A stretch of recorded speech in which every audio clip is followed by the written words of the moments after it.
Stop me if you've heard this one. Two Dutch people and two Germans meet in a podcast and talk about a global phenomenon.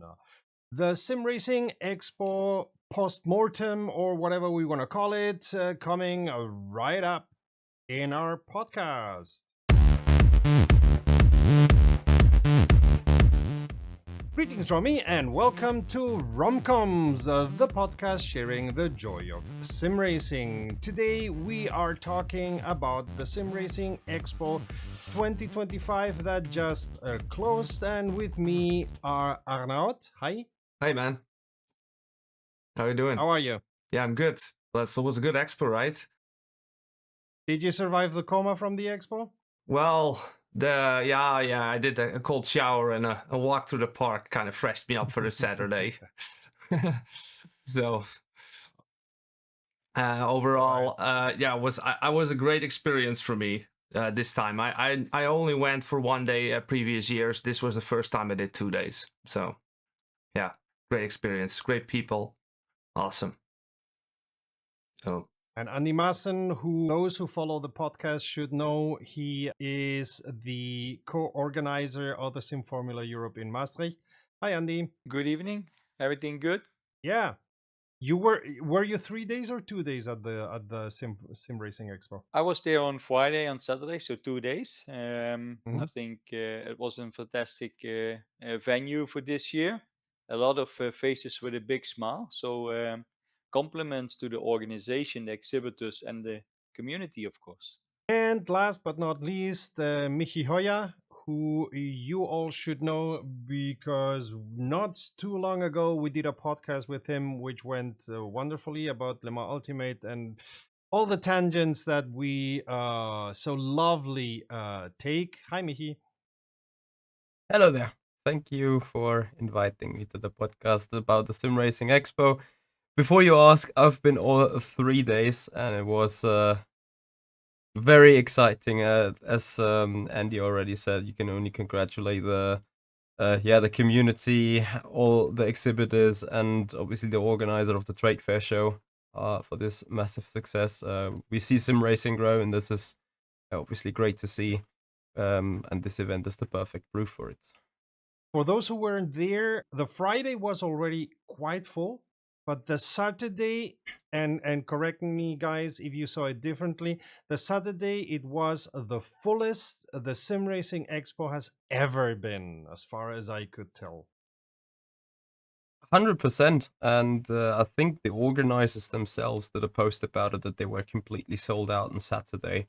And I completely agree with you. Even on Friday, I was like, this looks like the Saturday of last year. So Yeah, Friday was already yeah. extremely busy.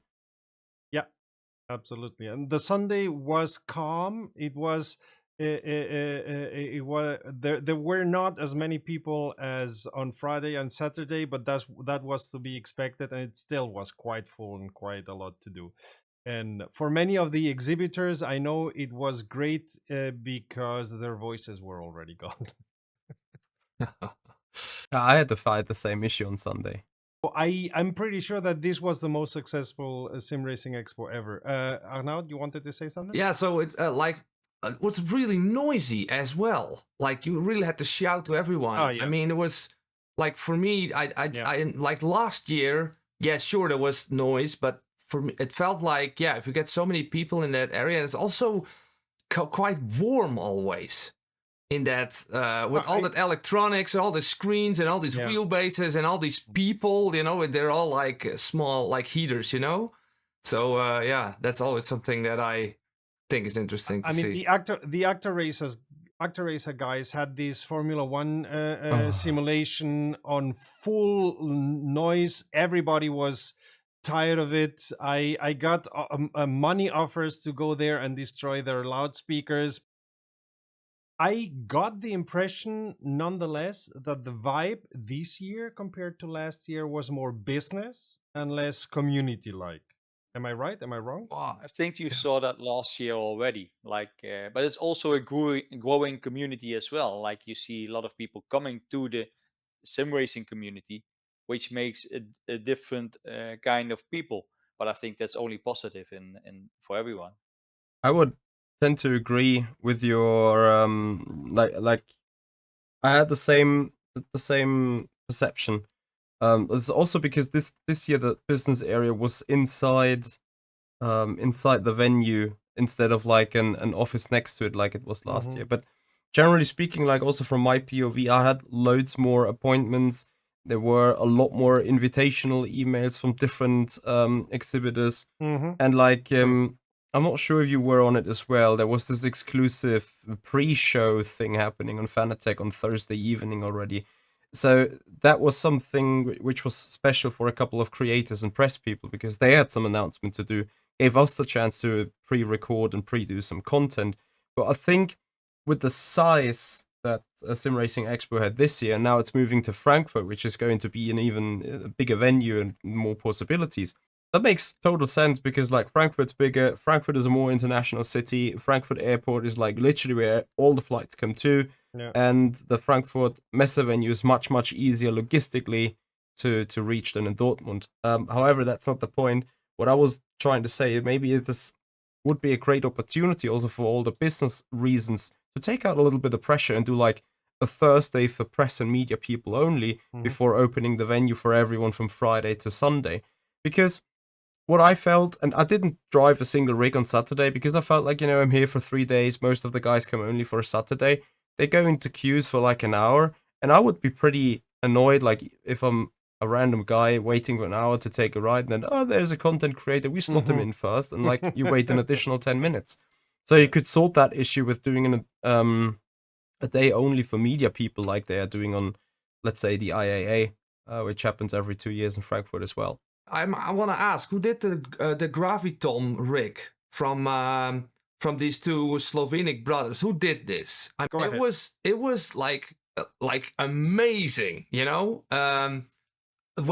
because I had to wait for that for a very long time. So on the Friday, it got really like quiet. In the last hour, there was not a lot of people on the expo anymore, and how is the guy called again? The Michi, right? The Nürburgring hero, Yeah. or I keep forgetting his name, but he came out of that rig because he was in it before me, and he came out, and Aris was there, and he like the expression on his face was like he was impressed by it, his feeling. But if you saw him sitting, it was just the helmet. It was just with the VR headset, you could not see his face because you had like this balaclava on. And when I was in it for the first time, then immediately all these motions rigs that are on the expo are completely irrelevant compared to this machine. Really. But you have to explain why. Well, this helmet is connected to these ropes. And when you're coming out of the pit and you hit the throttle, immediately your head is gonna be pushed backwards and you need to kind of force your head straight again. And the first time you hit the brakes and the throttle, this kind of feels weird. But after 3-4 corners, all of a sudden it starts to make sense and you're really into the sim in a completely different way. Especially with the VR and the motion, like there's like this haptics in the seat, and there's all this force feedback starts to become less relevant. It really feels like go-karting. You're also very sweaty after 20 minutes, like really intense. So I thought that was the best thing ever, and I'm probably never gonna be on that thing again. But did any of you did that? I passed a couple of times there, but there was always a queue, and I didn't have enough time to wait in queue just to get in. And I didn't want to go, as Michi said, I didn't want to do the, hey, let me pass by. I'm important. I'm press. So I had heard from you, so I had to wait as well. Yeah, I was not getting any. Like it was just coincidence that I could jump in. So yeah, but it was awesome. It really was. Michi, did you try it? I tried it twice. I tried it on Thursday night when I saw Aris the first time, and actually I asked for jumping the queue on Sunday because I wanted to give it a try on the more ultimate with the more stronger forces. Like usually I think it was run on ACC, where it worked technically a bit better, I'd say. But like I was very interested to see how the hypercar forces are being simulated, and I have to say like the 15 minutes in the hypercar were like twice as exhausting as in the GT3. So I completely agree with Arnaut, and there's like my 2 cents about this is like, firstly, this has been like the most innovative part of SimRacing Expo. There was nothing else that, as Arnaut said, has beaten that experience. And secondly, I see that this device is much more important to real life racing drivers compared to all the motion rigs. Those motion rigs might be great. Those motion rigs might very well feasible also for track training and whatever. But literally, also in hardly any gym, you will find any device that is preparing you better for for G forces on your neck in a race car. And I think this is the market niche where like every other racing driver that is like still learning, still growing, still having to work on his body. That is the perfect pitch. Like you need this at home because you're not only practicing your neck, you're also learning about the track. You're actually hitting 2 goals within the same activity, so you can actually skip the gym part for the neck, right? And I have to admit, it has also been extremely accurate. Like all those motion platforms, no matter how they're called. Like I ran the big ImSim machine, and as much as it is subtle and elusive, it is still, there is some latency going on. There is some hesitation in most of those motion rigs on. But like with that helmet, we had like, I think I asked Aris, he said 2 milliseconds of latency. It's like we're racing on screens that have 1 or up to 4 milliseconds of latency. So there's hardly any feelable difference. And yeah, as Arnaud said, the experience itself has been super immersive and absolutely like, if I found myself rather driving the car with the head instead of my steering wheel. Like as Arnaud also mentioned, the FFB, it kind of became irrelevant to an extent because on the head you were feeling what the car was doing, especially when aquaplaning, when being in a slide, when even sliding 4 wheels. Yeah, the entire head was shaking. Like you feel the car was jumping 2 centimeters over the tires every time it came up and down. And yeah, like great immersion. The curb behavior, the exit curbs, you know, you don't you got like that. I really felt this one time in go-karting, was really getting these exit curbs, and you lose the vision. You lose vision as you drive over exit curbs. And a friend of mine is who used to be a real racing driver, and he said that is actually very realistic because in real life you kind of want to avoid taking these like massive exit curbs all the time. So for that reason. That's what they keep telling about the Valencia race circuit as well. In qualifying, you go over all these curbs with those micro waves that are on it because you go for the fastest lap time. But in the race, you completely skip them as you get this blurry vision. And I think the VR glasses over-exaggerated this a little bit because depending on how hard the helmet was pressing on your head, it ever so slightly moved the VR cam, and then like the glasses get blurry anyway. But as you say, all those vibrations made you not seeing anything. So I went in the BMW hypercar around Circuit of the Americas.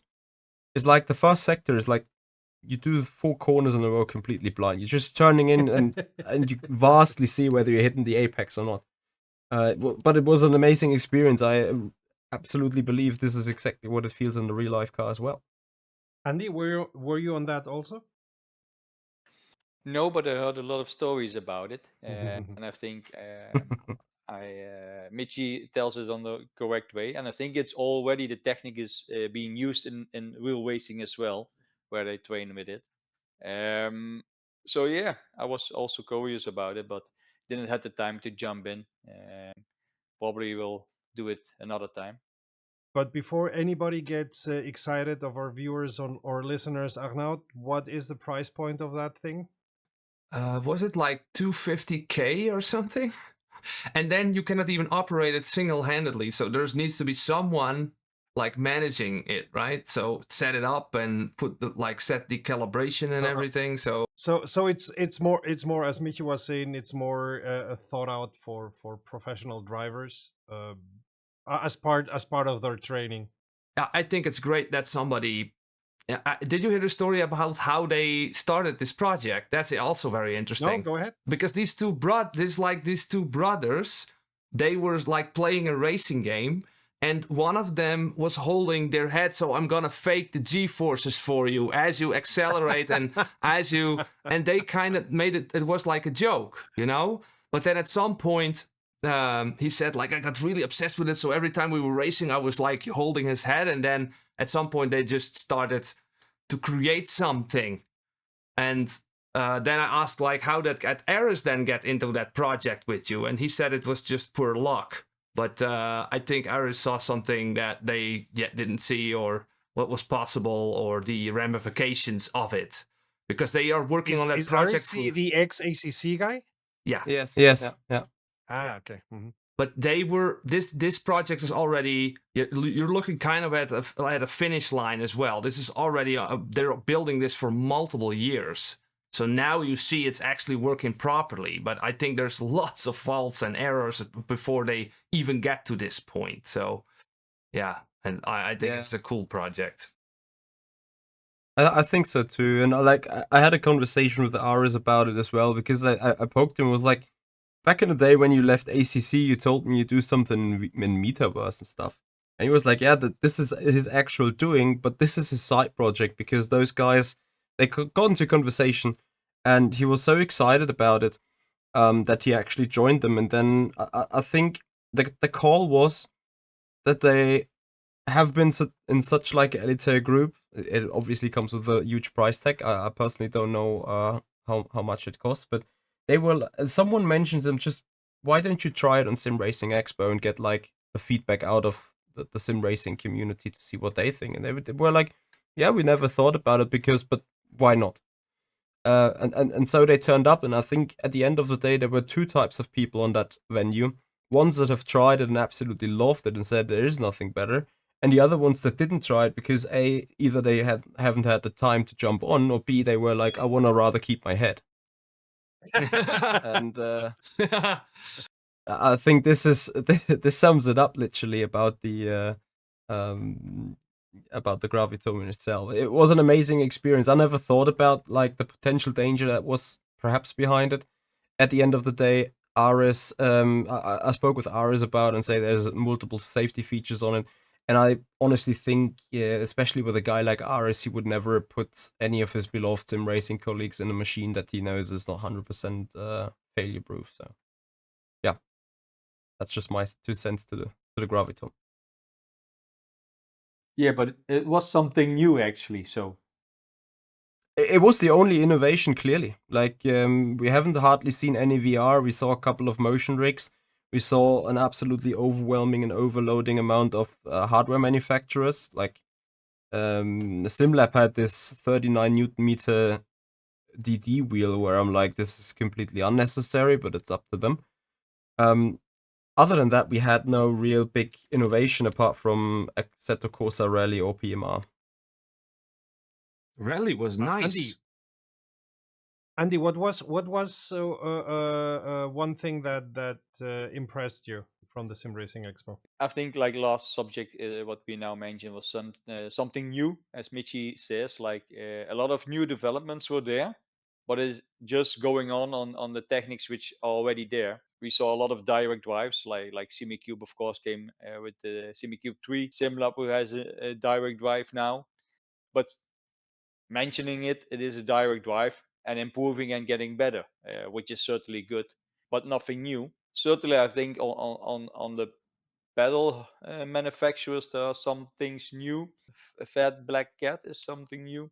I think the most innovative stuff was the simulator with the G-forces, which is a G-forces, but I think like Michi and Arnout can tell, like the feeling was quite impressive, and I heard a lot of good comments about it. What if there appears a bug into the game and it turns your head is getting like more to the left or the right that you want to? But imagine doing some a really good thing. Imagine doing some daily races with like a bronze lobby or something. You know, I wouldn't want to do it like that. You know, so.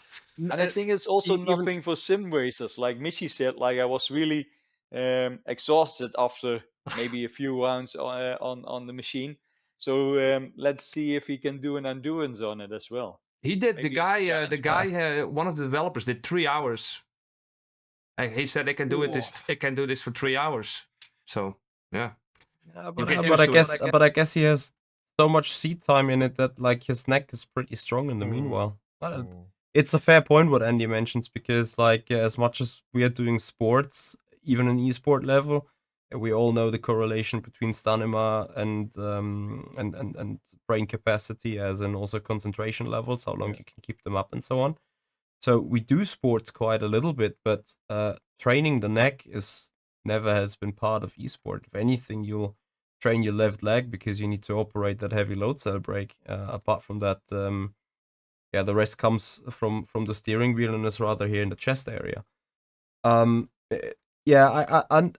would not want to do more than an hour of driving for it, because like it would also mean that like Monday or Tuesday after the race weekend you have a stiff neck and like all sort of different issues that you don't necessarily need. And most importantly, and maybe I'd go a little bit too deep with that accusation now, whenever I've been asked about VR or motion or GeForce simulation, as an esports driver, I don't want that.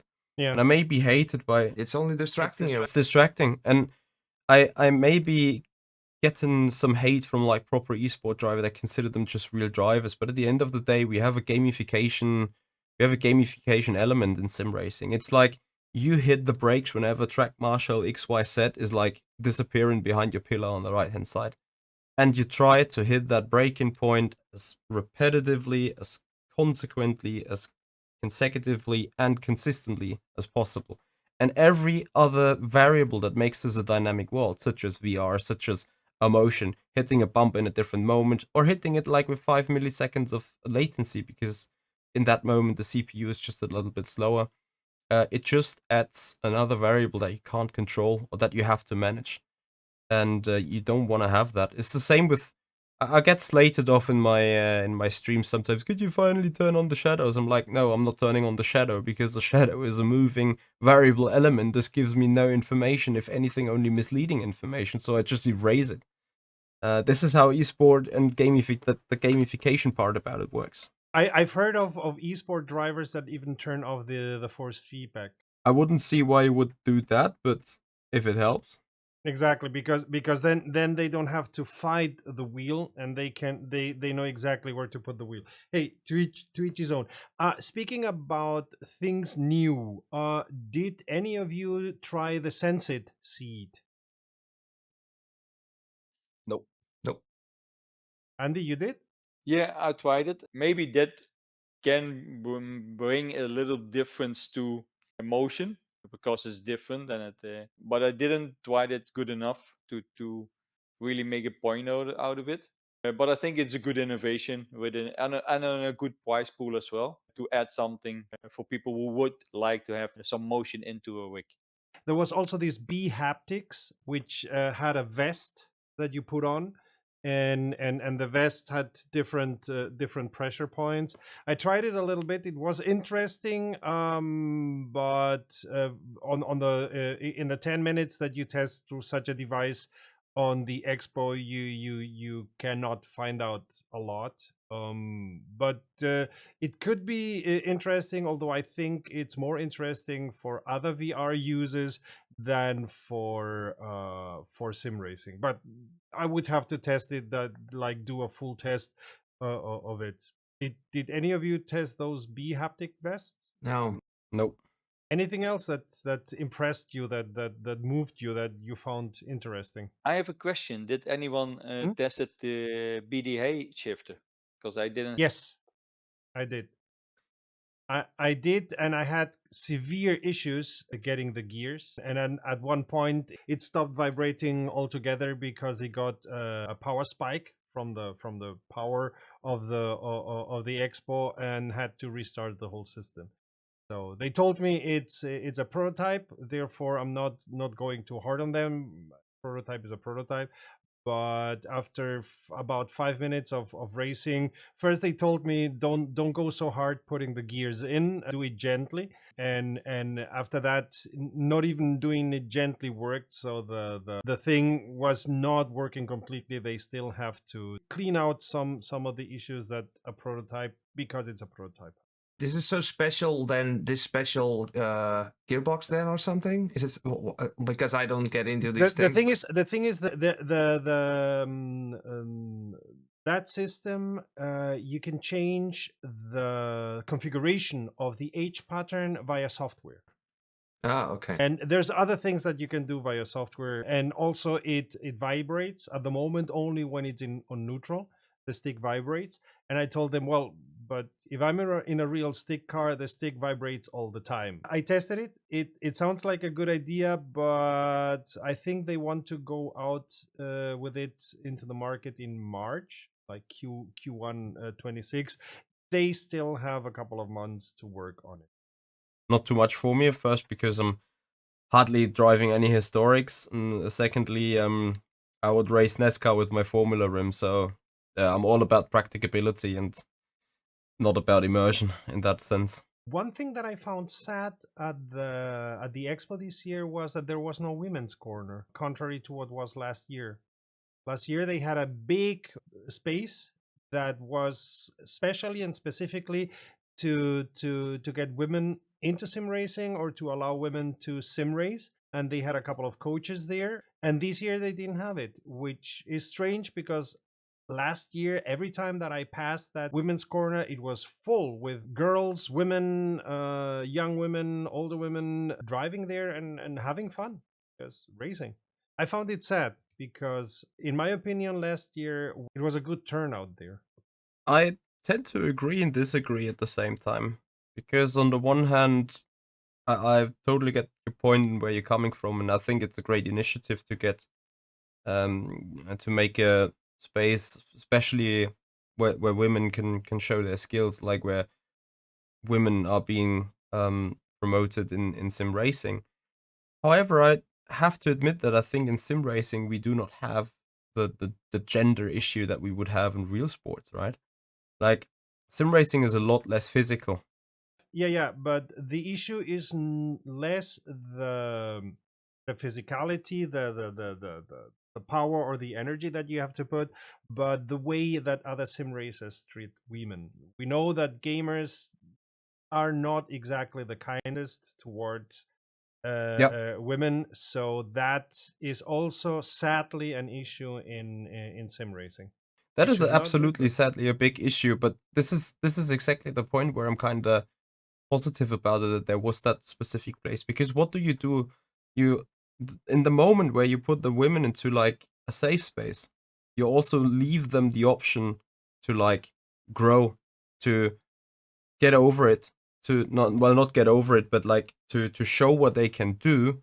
And it's more about a men's problem, right? Mm-hmm. Yeah. Like, women have their absolute right to be there, and it's all about who's fast, it's all about who can race. And if they are better race drivers than I am, then I need to deal with it. And I think it's the wrong signal to give women a safe space, because the boys can then not be those rude characters. No, it's great to have them mixed up with the boys, and it's great to have them mixed up with men, because they do have the right, and they shall be absolutely entitled to race against the fastest people in the world if they have the ability to. This is what we all want to see. This is what we want to see in real life racing. Just that in real life racing, the physical component plays a major role compared to sim racing, right? And I think this is maybe we should have put up a corner, is like how to treat people well in a gaming section. Maybe we need that over a women's sim racing stand, because it's clearly a male type issue that we are well, not me, I try to be respectful, but like that many people are treating women the wrong way, and this is what we need to be tackling as a community anyway.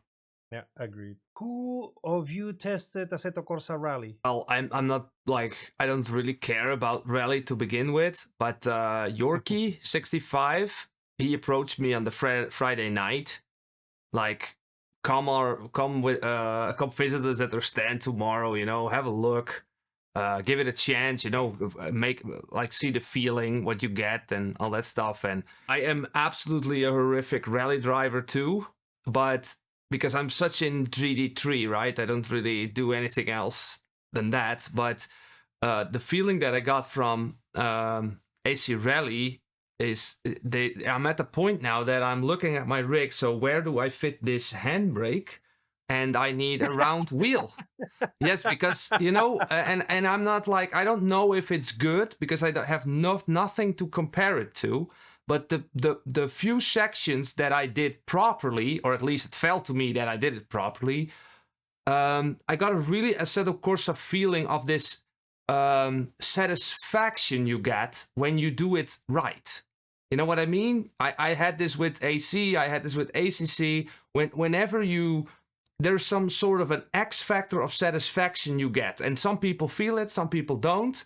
But in that rally game, I felt it as well. I'm like really feeling that I don't know. It's really hard to explain. I need to really think this through to make it like to communicate it out of my brain into the world. But I had a good impression on that rally game. Yes. Michi, do you agree with Arnout?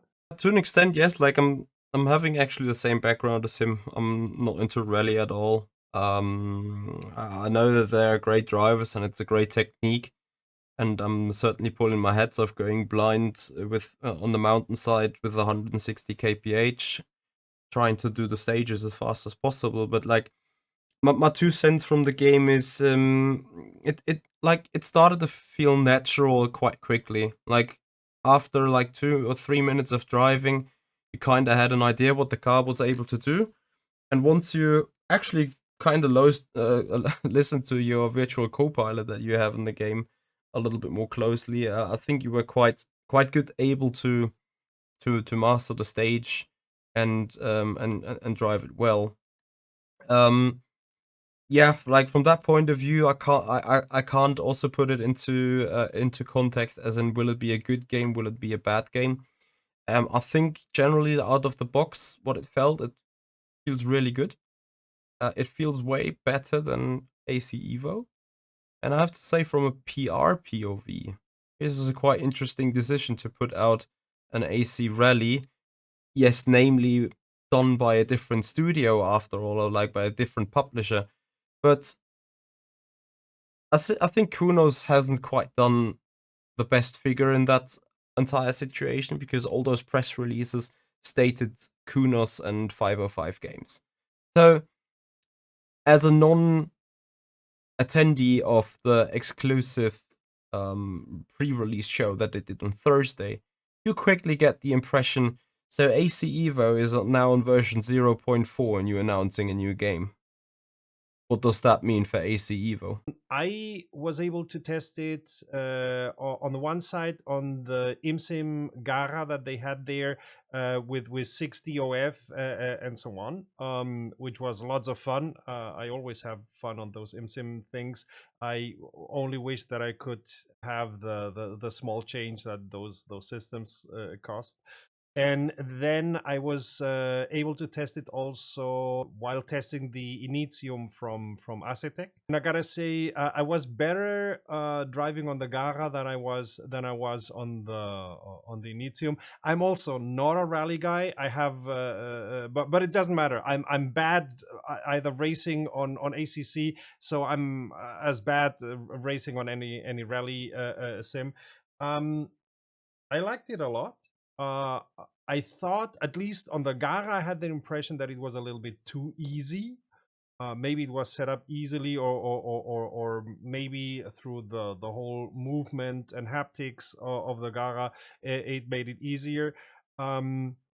It's a lot more polished that Assetto Corsa Evo is, even at the 0.3. I haven't tested the 0.4 yet.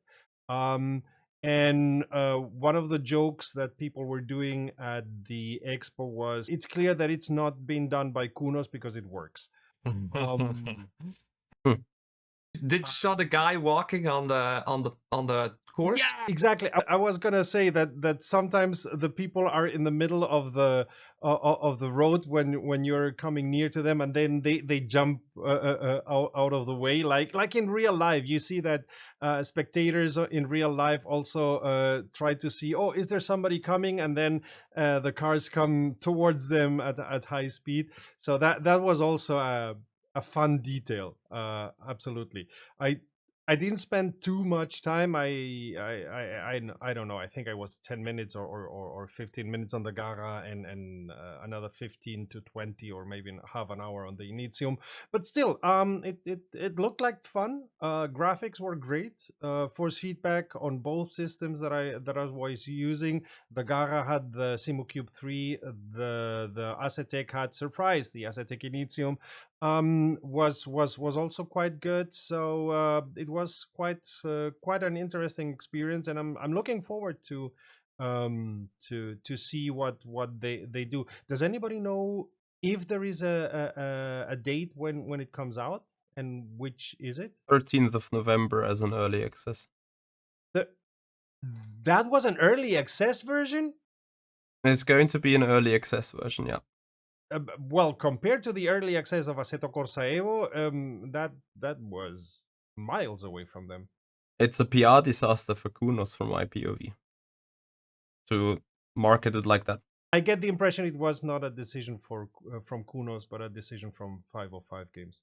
But I always think it's an interesting thing with the Kunos, because I remember very much Evo last year. And I mean, this like it was like a dream, with Assetto Corsa Evo. This was it was so special. But this year, they showed like Nordschleife. There was some Nordschleife stuff. I actually didn't pay any attention to it because, whatever, bro. I don't know. I don't trust it anymore. But I do know, or I do think, they can screw up their PR as much as they want. If they fix it and it's good, then we will forget about that really quickly, if it's gonna be good at some point. Assetto Corsa Evo is already a year old, and if I compare what Le Mans Ultimate did in 1 year of development after the early access release, which was not that good, Le Mans Ultimate with very constrained finances, a very constrained team, after 1 year went places, and Assetto Corsa Evo, I get the feeling at the moment it's nowhere. I don't know, like I have obviously no clue how game development works. Maybe they're at 95% and the last 5% take ages. I don't know. Or maybe it's not linear, maybe, or you can't really tell, right? If it's how it will end up. But yeah. I think when it comes to game development is no matter how your game is ending up, when you release it as an early release, and the majority of people says it has potential, it most likely will get that potential out, which is like the feeling we all had on Le Mans Ultimate ever since day one. It had huge issues. We've pointed it all out. It was full of bugs. The game was crashing. But once the game was running and once you were driving, you were absolutely satisfactory about the physics, about the FFB, about the core features, everything. You were like, yeah, this is good. This is fun. I see the same thing in AC Rally. I got like close to the same impression where it's like, this is all right. There's nothing majorly wrong with it. I also think the same about PMR when we're talking about new titles coming. PMR will be probably I did try it, yeah. And I think, honestly, PMR is going to be right there in the place to compete with Rennsport, GT7, and Forza. I think this is going to be their niche and their game. I don't think it's quite that close to iRacing and Le Mans Ultimate and the likes. But since it is coming out for multiple consoles of PC, PlayStation, Xbox, and so on, I think it will quite compete with those 4 titles that I've mentioned before. But yeah, coming back onto the topic, exactly this it has potential is what you could have still said last year when AC Evo got out. Now we have moved from version 0.2 to 0.3, respectively 0.4. I tried it today actually with the F1 2004 around Circuit of the America. I parked the car after 2 laps. It's not there. And might be that a different studio has done AC Rally, but remember it was also those ACC people. They were like, yeah, okay, we're fine to bury ACC if AC Evo is coming out. It's going to be so good. It's going to be so great. I'm one of them. I switched to Le Mans Ultimate now. Yeah. As I hear many ACC people have done, yes. If in ACC, if they just did something, like new tracks or like new versions of tracks, and maybe a few cars updated, like newest versions, and maybe some better suspension, something, yeah. But like, again, you don't know what's running in the background, what decisions they made, or how they see the future. It's all guessing basically, so you don't know. Absolutely. But yeah. I'm still crying bitter tears for SRO Asia, because they have great tracks and interesting cars on the Asian SRO. The thing with ACC, and you can also look for a parallelity with R Factor 2 and MSG in Studio 397. However, what I have never understood, like, they got out the Nordschleife as the last major update, and then, like, I think one little bit of physics and BOP redoing, and then it was like kind of clear that ACC dies. And there's also all the streamers and all the racers on ACC, like, they called their still pretty much intact product dead. So this title had 5,000 players concurrently on any day, and they were like, yeah, ACC is dead, ACC is done. It's like we, with R Factor 2, we did the same, obviously, after 11 years of service, but we only had like 600 concurrent players, and we were like, yeah, if Le Mans Ultimate doesn't make the cut, that's like, we need to find a new home anyway. But it's something different to ditch a product that only has like 600 players compared to 5,000 players, especially when we're talking in the niche world of sim racing on a daily basis. So this move I have never understood in the first place, and it was both more communicated by the influencers and like diehard sim racers, but also Kunos could have been like, we do AC Evo, but we will keep updating the pop every 4 months. We will do new textures. We will work on stability. You could have kept that product still alive. You could do that with a skeleton crew, like have 4 people taking care of ACC and have the rest of the studio do AC Evo. This comes on top with it, with why we ditched R Factor 2, because we knew, you said about the financials of MSG and Studio 397, we knew those 25 people had only one chance, make Le Mans Ultimate that game that it is today in order to survive. That was our only option, because if they don't survive, R Factor 2 is dead anyway. I would love to hear Andy's 2 bits of it, because like he's an organizer working with those titles for his exhibition. So no, he worked with the last garage. I'm always open for developers. I think it would be great to have a more esports area with more developers. I think that the way we now went for the last garage is a special esports area, as it is a sim where no one can twice before you get to the event. But still, I think they're always like a little conservative on everything they're doing. And as you're mentioning with Assetto, they had the release at the SimRacing Expo. And actually, when we had our event, they had the introduction for Assetto Evo, but it wasn't good enough at that time. It is also like making choices what you do at what time. It's a difficult one, I think.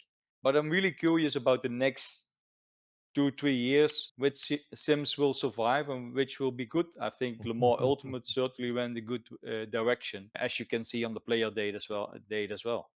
Let's move to Project Motor Racing, because the name dropped already a couple of times. We dropped our review of Project Motor, or first impressions review of Project Motor Racing yesterday. Arnout, you did it like I think 12 hours before we did.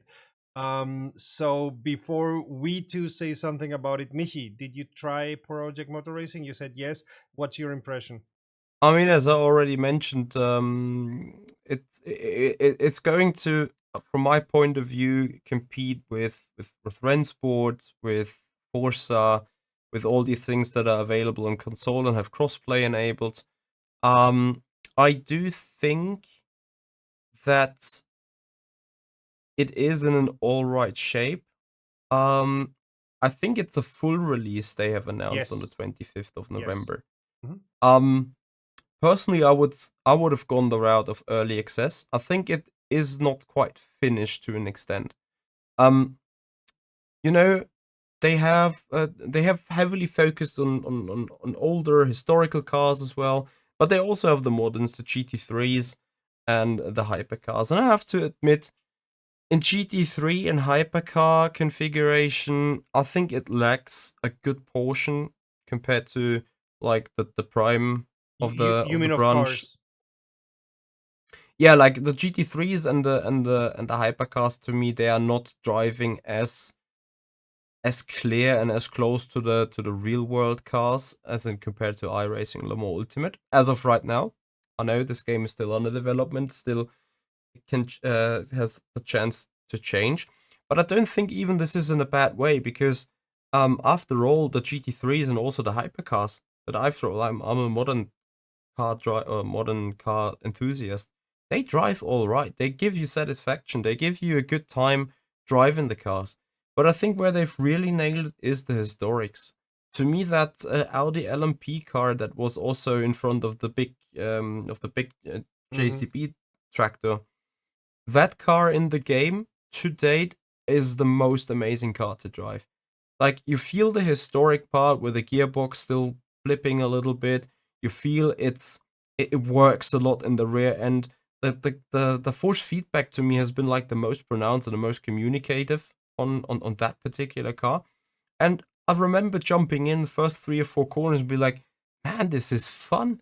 This is just such a great car to drive. Like, high performant, strong engine power, doing 300 kph, significant aero, and like you could overdrive it a bit, but it had like a very broad window of operation, I'd say.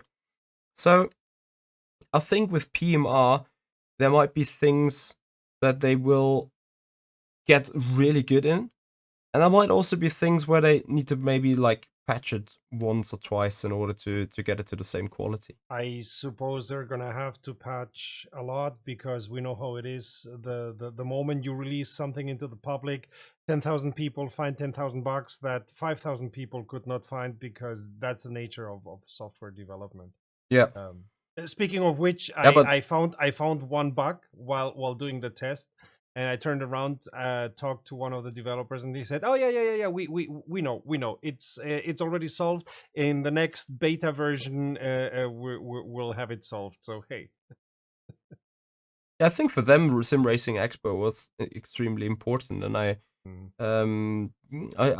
hope that they kind of also spoke to people that tried it a little bit away from their stage. So, people need to be really honest about opinions, and like I'm one of them. Like, I told them, you need to fix this and you need to fix that, and this gearbox and the hypercar is also like, when you rev up and then you shift the gear up, the hypercar has like a hydraulic sequential gearbox with like some dual clutch stuff in real life.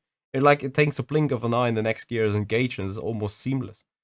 But no, the current gear in the hypercar, like in the Caddy, I think they had, it felt like, especially in second and third gear, you shifted up and then the car went dun, dun, dun, dun. So like, in what a historic car has done back in the day, with a proper like clutch engagement and until the gears have mechanically been shifted. Such things need fixing. But I think apart from that, the title is in a quite alright shape, generally speaking. It's really interesting to hear Michi talk about these kinds of details, because I don't really worry about those. I always place my faith in the game or the game developers, because they probably know how it should be, and there's always this interpretation of the real thing, bringing it to a sim, right? And then like how that acts out on screen or in VR or whatever.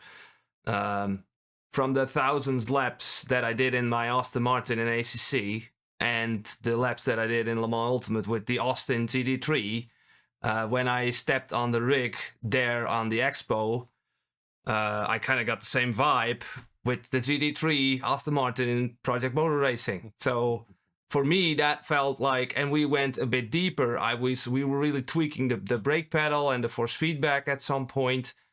And yeah, this car understeers a bit. But after some better settings with the force feedback and all, I could really balance the car under the brakes and felt the rotation and the rewards. And there was like this curb problem where it's kind of pulling you into a slide and then you go the other way. So that's something that felt off compared to other sims. But overall, I got a really good impression. What I also did, and what I will keep doing in the future, is to not listen to anyone on the internet. Because if I tell you Serta is a good guy because he makes nice jokes... Listen to WromWrom. No, but really, if you get influenced by other people and then you form your opinion, but then you're already like spoiled with information. If you can just tune it out and tune it for yourself, not listen to what everyone says, then I think you can get a better opinion for yourself instead of just like following the herd. You know what I mean? So I think that's important for me right now, because if I look a lot of videos or opinions, then there's no point for me forming my own opinion because I'm already like, yeah, how do you call it, influenced by another one. So that's what I think. But I'm not making a lot of friends with this video. I had a lot of haters and people like, that is not true. But that's the little bit of the tax, you know. If you get a bunch of views, you get a bunch of haters with it. So yeah, whatever. Some do content by putting something in a bad position, despite it's not receive a lot of hate, but it's all about the clicks. So yeah, well, I'm not gonna lie. I'm gonna make a nice thumbnail and a good title. I want people to see my video. Yes, but yeah, I'm not lying or anything. It's just how I feel about it. Yeah, it's not what I'm saying. I mean, I get your point to an extent. I need to be the same. But I also look at the one or other video before I'm trying stuff myself in order to see whether it is actually sort of my interest. Let's say. Okay. Which is yeah. Yeah. Well, that's just how I thought about it. So yeah. No, it's a fair point. Like all those hardware reviews, it's the same thing. I tried an SC3 on a Le Mans Ultimate wheelbase, and the first impression I was like, this is worse than at home. And I am on a OSW, like a SimuCube 1, 6 years old. But you know what's the actual difference? The settings. Like I would need to test my personal settings from at home, need to apply them one by one, A in the game, B in the SimuCube 3 software, and then have a test. This is the only way where I could like really say, yeah, the SimuCube 3 is great or is not great. I have to assume it's amazing because, it's a new development. There's new technology. I really appreciate that they have this one platform thing. Like they have this tab where every of their SimuCube device goes in. You have one software, one USB plug. It's a lot better for reliability and so on. But like, I was disappointed on Sunday because I was like, yeah, I'm gonna try the SC3 and I'm gonna step out of that rig and know exactly I'm gonna get one for Christmas. But I came home and I'm like, I don't know if I really get one for Christmas because I have no idea whether it's actually an improvement for me. So, yeah, I kind of need to listen also to those people that do the influencing. They hopefully have an idea more than I do. One point that I still wanted to make about Project Motor Racing is that I found it quite impressive that they, at least in the booth that they had just for press, influencers, whatever the heck you want to call us, you could choose any car, you could choose any track, you could fiddle with the sim whichever way you want it. Like, in my opinion, that shows how sure they are of the product, that they say, hey, do whatever you want. Like, I remember Assetto Corsa Evo last year, you had they gave you three possibilities, and that was it. You could not choose one or the other or change this or change that. You just sat there and did one of the three possibilities. Here they just said, hey, that's how you choose tracks, that's how you choose cars, go ahead. I find it impressive. Just shows how finished the product itself is already. I'm assuming that it was more of a licensing issue with them having a pre-selection of cars to be on the public side. Obviously don't know either how that works, but like you get an idea when you look at Studio 397 and it's like losing the license for Silverstone, not being able to to sell or to use that track anymore in R Factor 2. Then like 1.5 years later now doing a deal with Silverstone again so they could bring in laser scan for Le Mans Ultimate. I see a big issues with those licenses. Like I get everything needs to be licensed. I know licenses is a big talking point.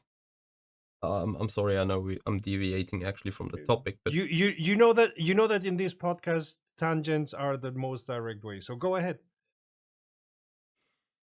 This licensing stuff, I get that everyone needs and wants to earn some money for the user rights of like a track layout, a specific car brand and whatnot. I only see the issue that SimRacing in itself is so small and like the companies pay a 6-digit sum or I don't know how much for licenses in order to bring out a laser scanned version of a track. Like it's a sad story to an extent that you need to pay for a license to represent something where like the track in itself also has the benefit as it is about promotion as well, right? That is like some kind of payback even.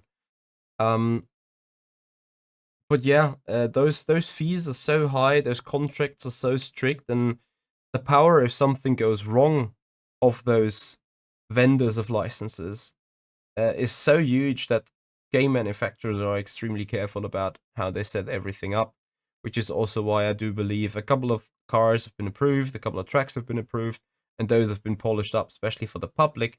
But of course, I think there's also some FDP program on PMR going on where you can also test the game in a specific build. So I think that was available to the PMR, which is like semi-public, a sort of group people have applied for. And I think that is what was playable in the booth there. By the way, I said it already in the first impressions. Project Motor Racing is gonna be moddable. Is it? Yeah. What they're gonna they base their knowledge on what Giants have been doing with Farming Simulator, which is also moddable. They will do a QA on the mods that you want on the cloud, so to speak, and then the mods will be available for consoles and PC. But yeah, mods are absolutely gonna be there, as far as I understood, from day one. But I would have to look it up. Right so what kind of mods? Tracks and cars, whatever you want with tracks and cars. Real tracks or like fake real tracks. That's something that I still have to find out. But as far as I know, if I remember correctly, Farming Simulator has also products from different companies that are there. So I will find out. I will ask them.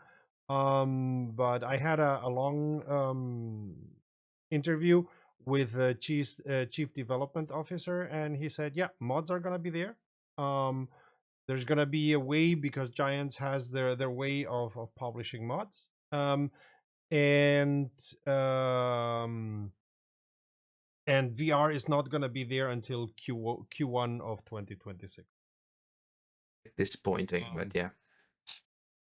I understand the disappointment. It doesn't hurt me that much, and I'm a big VR fan. I love using VR for everything and anything.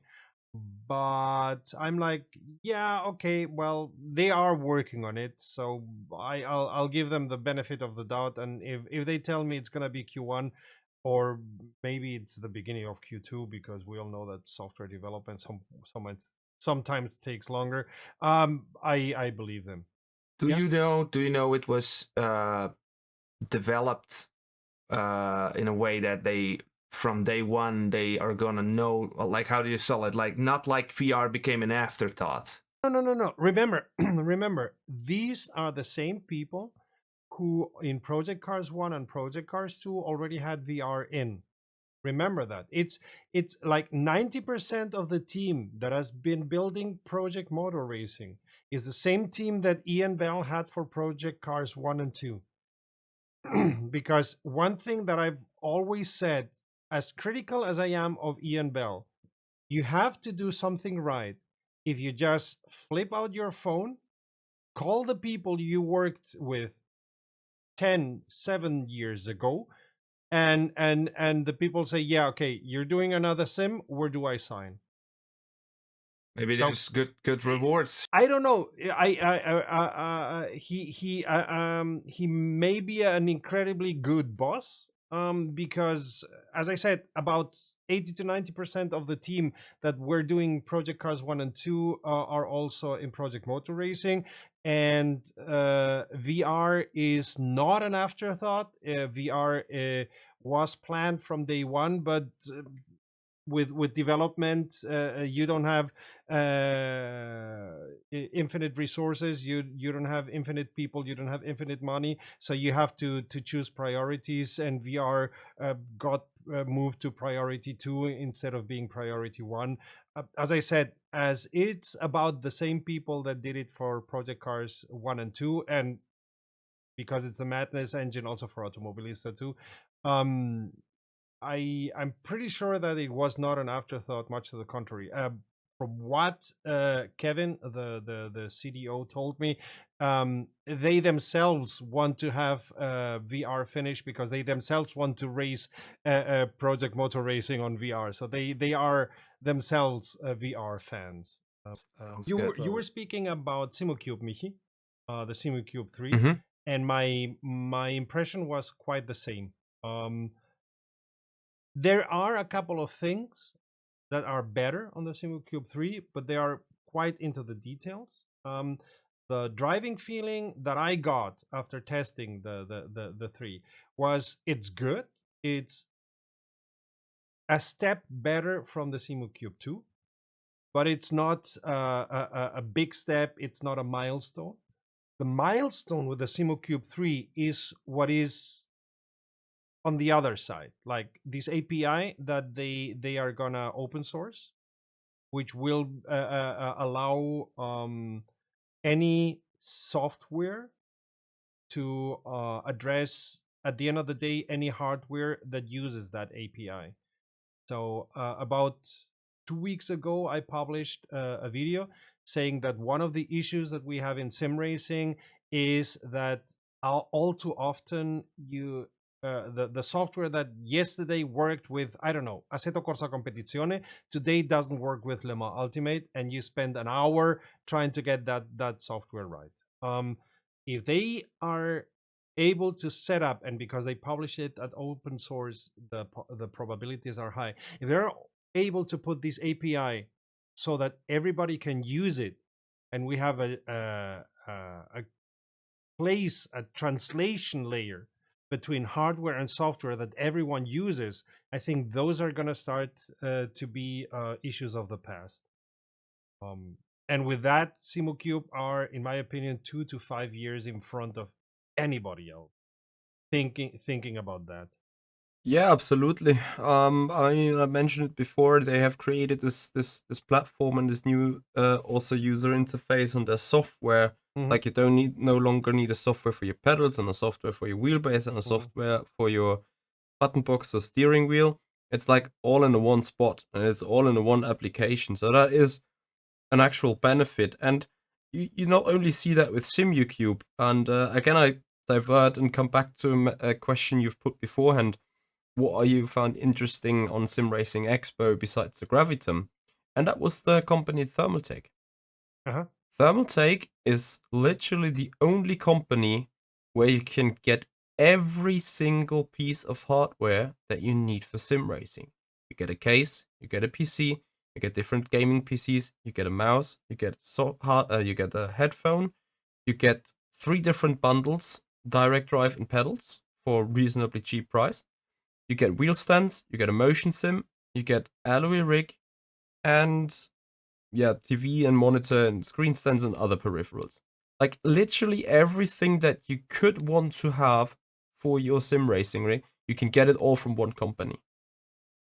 I bet this is the only, I want to even call it a system supplier, because not even Logitech is doing that. Logitech even was not even there in SimRacing Expo, which has been the surprise for me as well.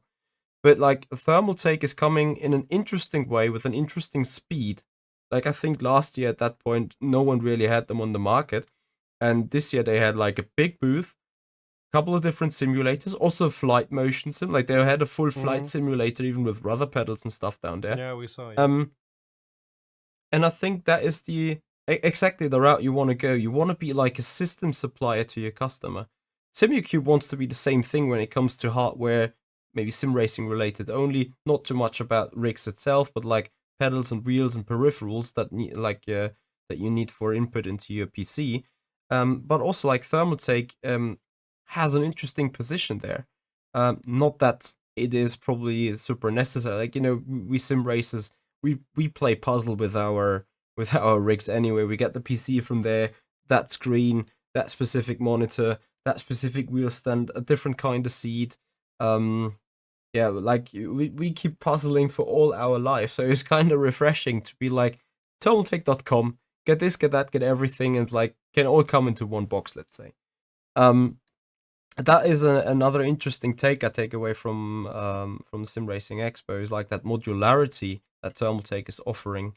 Whether you like the brand or not, it's at least an option where you'd be like, what else could I need from that company for my rig?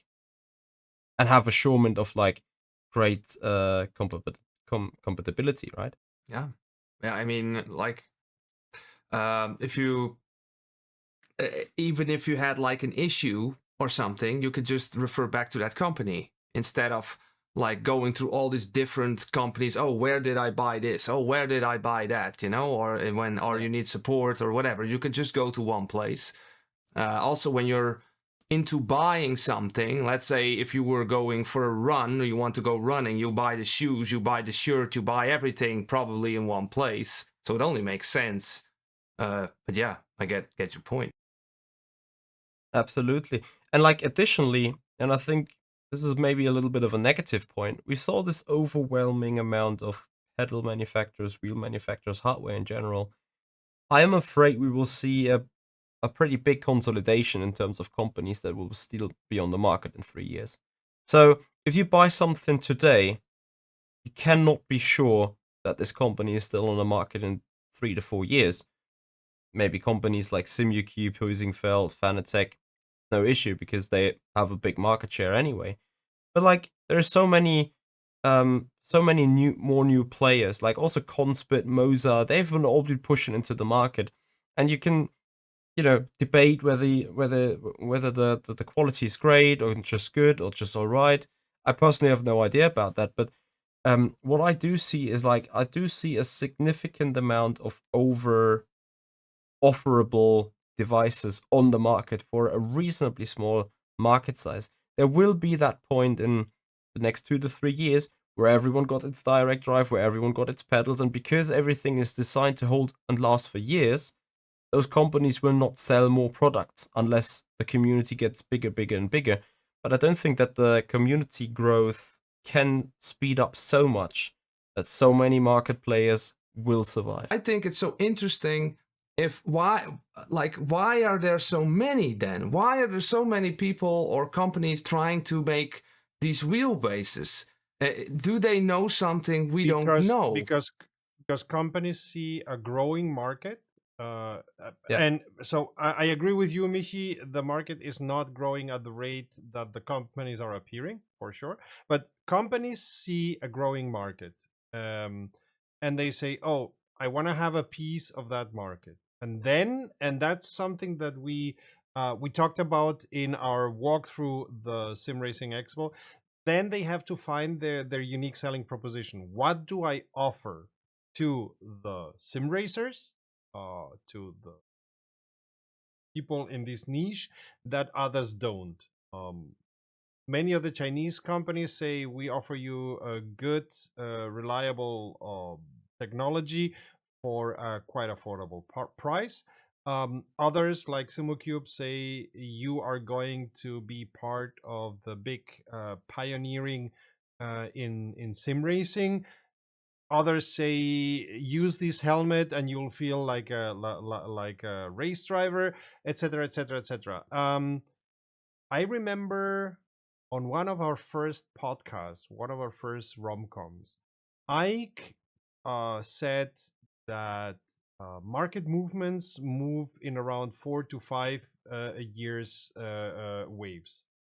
So 2019, let's say 2020 was the big upward wave, and he was saying like 24, 25, 26, it's gonna be things are gonna be changing.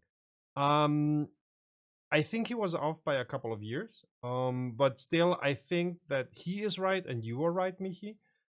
The market is gonna enter into consolidation in a couple of years. At the end of the day, one part already happened. Fnatic was bought up by Corsair because they went bust. At the end of the day, they did not have enough money. They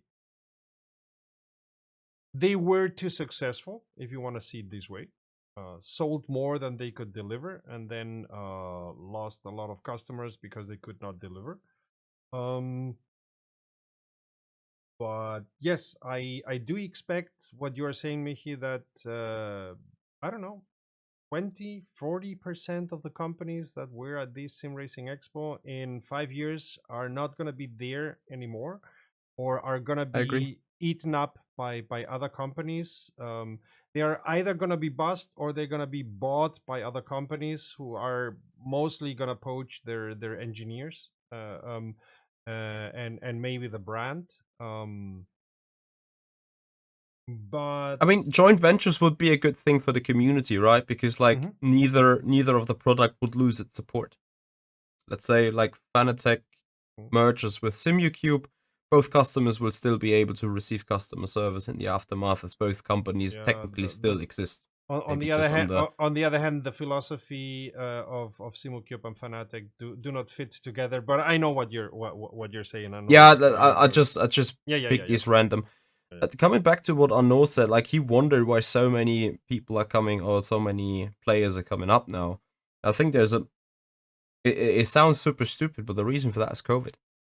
Like 2019, 2020, we had those established companies, Cruisingfeld, Fanatec, SimuCube. Maybe who was the other company? Not sure. I think GSI also came a little later. Thrustmaster, yes. Logitech and Thrustmaster. Exactly. SimLab, exactly. SimLab is where I got my rig in 19. Those were like the 6-7 sort of industrialized companies already on the market.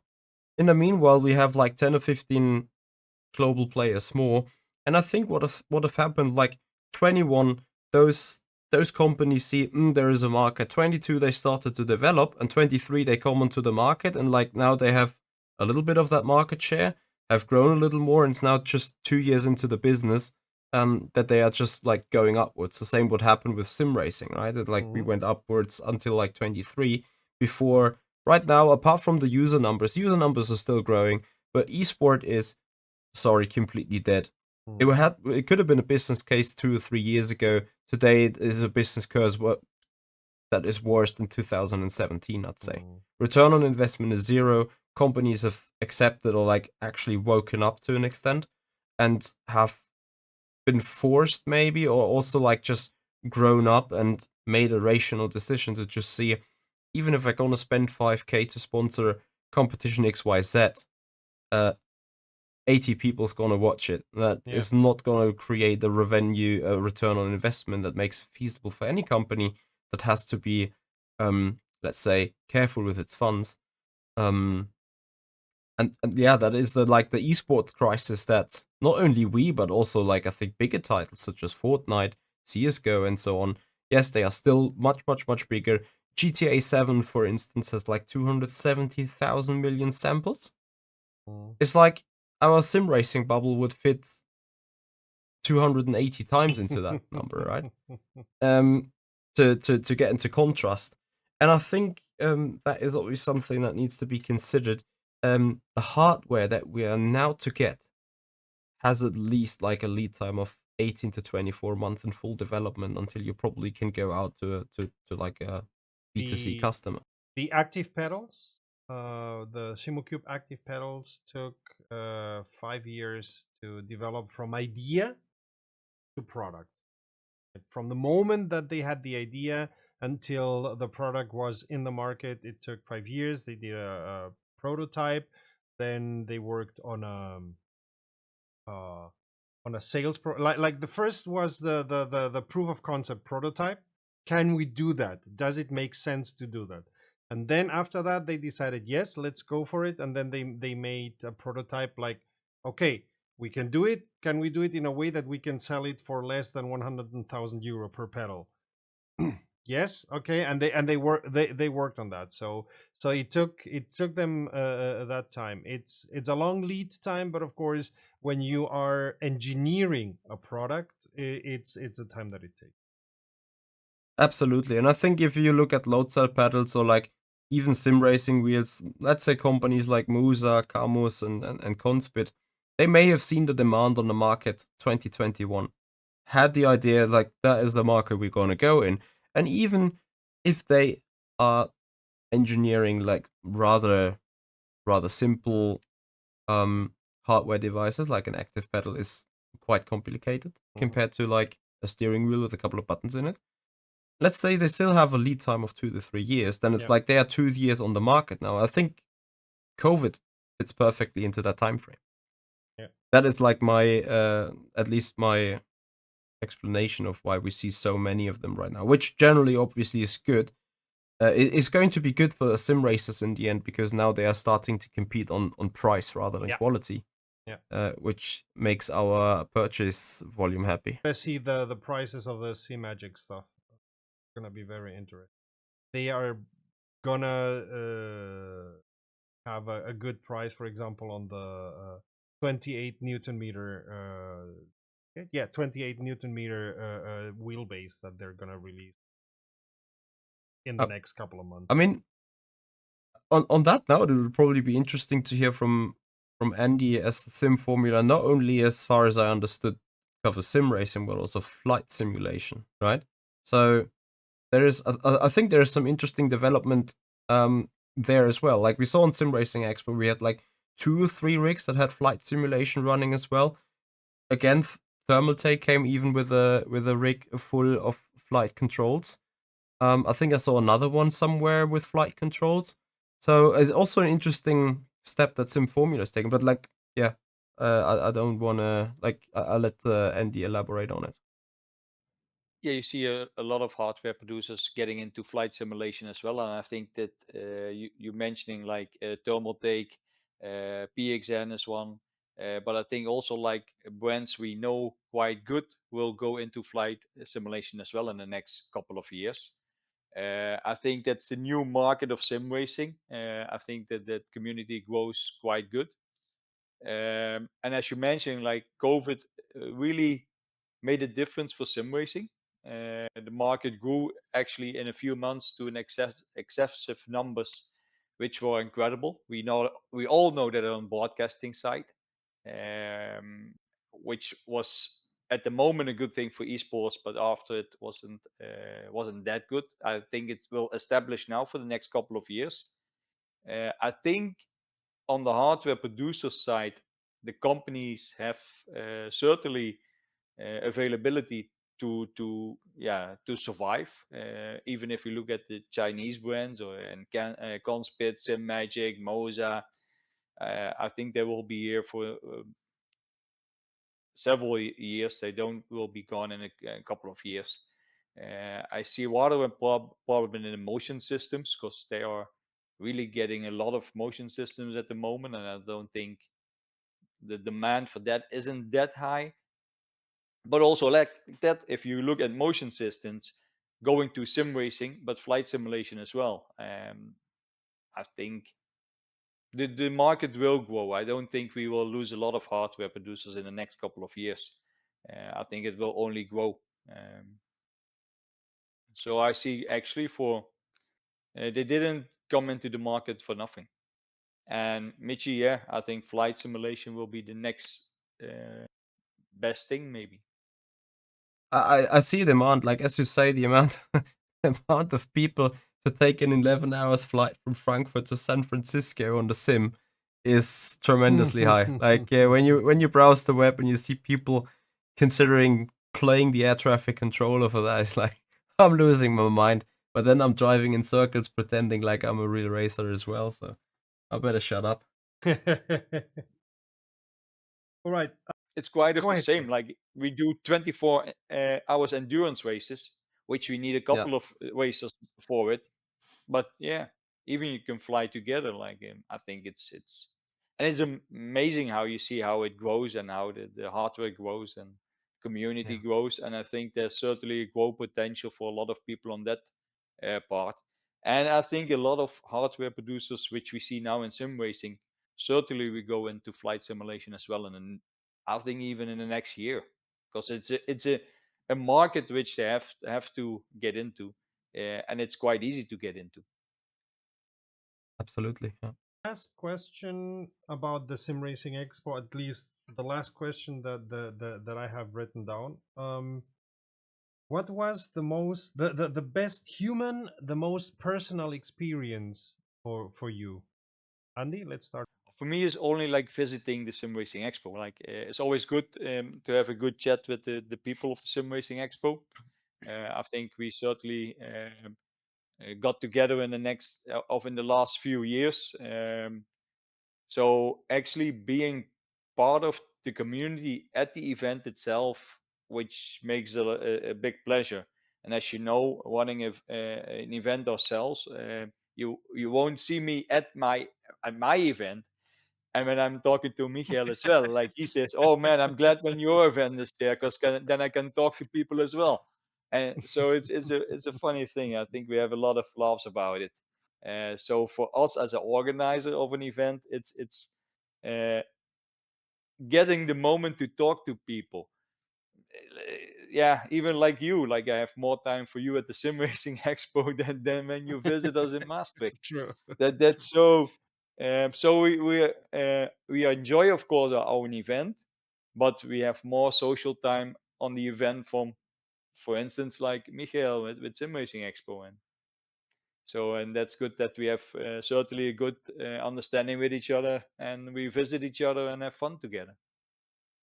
So, yeah, I think the human element, the social thing, is like, yeah, what you said. That is for me as well, because you're sitting here like this room, and you got like some Discord and you chat to the people, but to actually be there talking to them for real. And I also think that the companies and the sims and everyone, this is like the time window to really speak to them, to understand them. Also these developers, they go back in their caves, you'll never speak with them again, and they just crawl out of their caves, and now you can actually speak with them. I was speaking with some Asetek developer, and he was really geeking out on like tire models and whatever. You don't get that information normally. So, and to see how passionate most of them are about it, they're like the true creators, I think. The simulation, I mean, the simulation is where it's all about, right? So, yeah, I think that was amazing. And also see the people partying and drinking. You see these big influencers, they getting drunk. I thought it was beautiful to see, because you don't see that on a camera. We do not condone getting drunk in this channel, YouTube. Okay, that was not something that out. we do in the channel. Do not demonetize us, please. So yeah, that's my take on it. Yeah, 100%. The socializing part. Like everyone was asking me, be like, "Oh, what did you race in?" Like, nothing. I'm not part in the competition. Instead, I spent the entire Saturday, Friday running into competitors of me. People have been racing against for years, almost a decade. That is the time of the year that you find yourself off the keyboard and start talking to each other and catching up with each other and doing the conversations that you usually never do. And then it's also like you see the big who's who of content creators, of influencers. I've been asked a couple of times out, can we do a picture? One guy asked me for an autograph on a t-shirt. He was like getting all the autographs of the influencers he knew. And something that I discovered there is like how close and how condensed and how humble the entire sim racing community is. On Thursday, I bumped into the Super GT, so into Steve, and like he shook my hand and be like, "Oh, I see your stuff on Limo Ultimate," and I enjoy seeing it every once in a while. And I was like, "Dude, how do you even know me? Like seriously, I'm such a small creator in the end. Yeah, I might be maybe more well known, but between the creators than I am known in the world of sim racing for the stuff that I do. Like it's the nature because I started in R Factor 2 probably, but like like I consider myself still a small creator, and I'm happy for like every benefit that I can get out of it. But like being recognized, like the guys from Jimmy Broadbent, like Super GT, Jardir, James Bortwin, like having a good chat and like having the feeling you kind of know each other well and catching up on such an event. This is the best part of it all. Like obviously you talk to the hardware manufacturers, you test one or other things. But firstly, you get tangible. You become tangible for your fans. You become tangible for your own community, for your own bubble that is happy to have you. And you also catch up with different people. You're doing instant collaborations with each other. Whether that is a picture, whether you do a walkthrough, whether you do a small podcast, whether you do an interview, or you start connecting with more people, and out of that arise new business opportunities. So it is both. It is like caring about your own community, caring about your own self. You also give something back to the sim racing community as such because you're attending such an event. And at the end of the day, like new friendships and new connections arise for the future. Like as Anu say, I was out there with the F1 creators, and like we've had lots of fun. Like we had lots of fun last year. We had lots of fun this year. We booked a bar for watching the F1 race on Sunday evening, and it's like 60 or 70 people came there. Like whether it was Gamer Muscle was on it, Lawrence Josa, Super GT even come. Like there was like a bunch of creators that hang out together, and I think those are the moments that you don't have throughout the year. So besides obviously seeing the market, it's also meeting friends, meeting the same people with the same mindsets and the same daily topics. So. For me, it was even more than that. More viewers this time than last year came to me, said hi. We exchanged a couple of words. I was waiting for an interview. They were waiting to test the rig or whatever, and they just came and said, "Hey, hi, we enjoy the videos and so on," which is great. And shout out to Mark Anthony, who just at the beginning of the SimRacing Expo said the most beautiful words that I've heard in a long time. And he just said, watching the videos in WromWrom, for him, he got the impression we cannot be bought. And for a channel that does a lot of reviews, that is music in my ears, because that is the right vibe that we're communicating. Oh, and I made a new friend. Oh dear. PXN were giving these away. I mean, what more funny and stupid thing can you get on a sim racing expo than a rubber ducky? You would be laughing. Like in our team, when we said quack, we meant actually that we're quick, but like we allocated ourselves ducks to the performance of the car. I think Yanne was running a duck on his car in Sim Formula 2025. I think he had a duck on it. 20 was no Like this year. 24. Did he have the duck 24 in the Porsche? I think there was one year in the competition hosted on your. Yeah, I know on for your sure trade fair that he had they a used the dog on duck. his car, but I'm now wondering if it was 25 or 24. 24 he won, of course. Um, But 25 he handled in liveries, but 24 as well. The top eight may have had probably he was liveries. in 25, but it's like 25. We had the BSC mono. No, But then it was 25 he was 24. with Rafa in a team, and 24 he was all on his own. So I think he had a green car with his number Was and a duck. January Yeah, January 24 was yeah. just yeah. Then he was winning the duck 24. So So maybe I have to Quack back in the change. he day. won the competition with a duck. That's for sure. Yeah, exactly. So Uh, maybe So he was we should Quack. change Yeah. our logo from a tiger and a dragon to a rubber ducky. Is there anything that we haven't touched upon on the SimRacing Expo that any of you would say? Oh yeah, let me say that that's something that we haven't talked about. I really liked that there was a lot of exhibitors. It was really great, and Oh as I yeah. said, the community was the best issue. Like it was like a lot of smiling faces. I think it showed out how the community works together, and I think it grows quite big in the next years. So I think Michi thinks it grows like organically, maybe not that fast. I think it certainly will grow quite fast in the next years, and maybe not only in Europe, but we still have some countries left where sim racing can be quite big. We do know for a fact that PMR is coming with crossplay, right? Yes. We also do know for a fact from the last video with the tease of a PlayStation controller, Le Mans Ultimate is working on a crossplay. That means the die-hard simulations such as iRacing, such as many different other games, Assetto Corsa is also an example.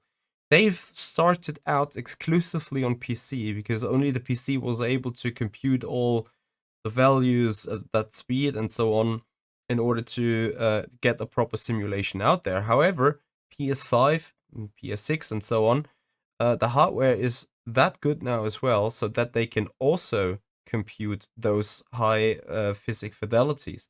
So that will only gonna that will enter a completely new market. Like almost everyone has a PC, but most of the guys they might rather sit out on a console rather than playing on the PC, right? So you catch those guys from the sofa as well, which probably will bring more manufacturers in that are finding solutions on like how to build a sofa with a rig attached on it. Like, I see the business ideas right straight away. Or there was So I this think Dutch company, Coffee Racer, that have coffee tables where the wheel is inside of the coffee table. You open up the coffee table and you have your wheel and can race in front of your sofa. So somebody already got that idea. We were saying like before COVID, we had 7 companies, and now we have like 21 companies. So it didn't grow that massively, but it went 3 times as big. Still, it's not a lot of companies, to be honest, in the market. absolutely, but I think that's going to be growing, and I think the organic growth that will be further contributed with the big titles not only coming exclusively for PC but across platform, across the most important consoles, right? If I remember correctly, an interview with Marco Massaruto in an Italian YouTube channel, he said that they sold 45% of Assetto Corsa for consoles. Like the numbers for Assetto Corsa are almost 50-50 console and PC. Yeah, but like consoles is like 4 or 5 devices, right? What do they sell for? An Xbox? Xbox PlayStation? and PlayStation. I don't think that first of all, I don't think there were other big consoles on the market at that point, and I think that they only did PlayStation and. But still, it's big enough. I mean, Reasonable, yeah. I I even think it was more than that. Like you're talking about the first Assetto Corsa, like the AC. yes, I think exactly. if you look at the numbers, I think it's bigger. Okay, I got that from what he said in an Italian interview. I cannot say anything other than that. No. The numbers that 505 Games publish are difficult to discern sometimes. They are good in putting things that are not even between the lines. At least I can read between the lines in quarterly notices, but 505 Games are a little bit more complex. I found MSG to be the most complex, but that's just me. Okay, I could read those, especially between the lines. I could read those quite well. But no. really glad that it is there. Like I like the how Le Mans Ultimate is going now. So and I think Absolutely. Michi Yeah. agrees in And that. and Yeah. and all kudos to Stephen Hood, who knew which decisions to take to save at least one of the titles where they had the license, and make it something that people enjoy and something that will last for a long while. Yeah, absolutely. Yeah, but the decision was already made before that. I think you're going like R Factor 2. Everyone know that R Factor 2 the development stopped. And Yeah, no, I'm speaking more about the NASCAR license, the BTCC license, and the IndyCar license. I'm like this was my third year, and the first year I got there, I knew nothing, and I had 7 subscribers, and then I went there with 8,000 subscribers, but still kind of wasn't really connecting with anyone outside of the like it's really strange for me because I'm sharing my passion on YouTube, and I'm hard on the marketing side. I'm obsessed with YouTube as well. I want to not be ignored, basically. So maybe I'm a bit on the edge sometimes. And now this year, to actually get people to approach me, like, thank you so much for your help, and that's just something I never experienced before. That stood out the most, like, to me, like, yeah, because sure, there are like people hitting likes and subscribe, but to really have that connection that's magical. To notice that those likes and subscribes are people too. Yeah, but sometimes you just get in these numbers, it's like, but I'm also really thinking about viewers, what do they want? I really think that sometimes, like, the information I'm sharing is not revolutionary or new, but it's just being squatted down like in a few minutes instead of a live stream of 6 hours. Because I was watching a lot of Aris videos in the past, and I like these explanations. Because he covers everything, he tells everything you need to know. But sometimes that's not always necessary. People don't have the patience for it sometimes. So Aris can be sometimes quite Mediterranean. Let's put it. Well, I'm forever grateful for his content, because if it wasn't for him, I wouldn't be here as well. So yeah. What we haven't covered in the end, and what also stood out for me, is the big step forward we saw in professionality this year on SimRacing Expo. I remember last year, a couple of stands of like blank rear ends, blank walls, a couple of roll-ups, maybe a desk, maybe a sim. This year we saw proper booths all the way. Yeah. There were like on the side there maybe have been a tent or been a booth that has not been as sophisticated, but like there were at least 15 or 20 like giants completely killed it. Yeah. Fanatec had a proper booth, Thermal Take, Simagic, SimuCube, Bavarian SimTech, like the number of people or the number of companies that had like completely strategized, that had like a big strategy and like a proper marketing concept for their booth. That number has been exceptionally high. Funnily enough, this year, I talked to the Bavarian SimTech guys, and they said their booth was 2 square meters smaller than the one last year, but it was set up better. It was set up more intelligently, so that it looked as if it was bigger, and B, it showed their products better, in my opinion. I agree. last year they had this wall with like 30 steering wheels on one side, and it's like way too tight.